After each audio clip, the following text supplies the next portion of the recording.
Everyone, welcome to Shop Talk. We talk a lot about vacuum leaks on chainsaws. It's very critical on these chainsaws. This is a John Deere 625. It does not currently have an air leak, but it's easy to demonstrate what an air leak sounds like. This particular saw has a hose coming off of the cylinder to activate the fuel pump. I'm going to start it up and I'll show you what it sounds like when we unhook that hose. That is mimicking an air leak.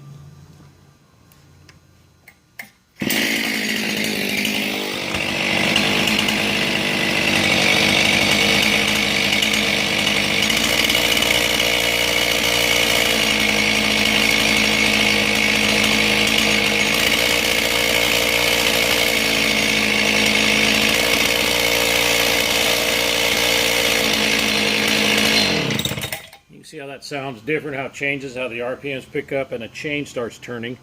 Good indication when you get a saw in like this and it's kind of running erratic at an idle that you possibly have a vacuum leak, air leak. If you need any tools for that, let me get you the contact information.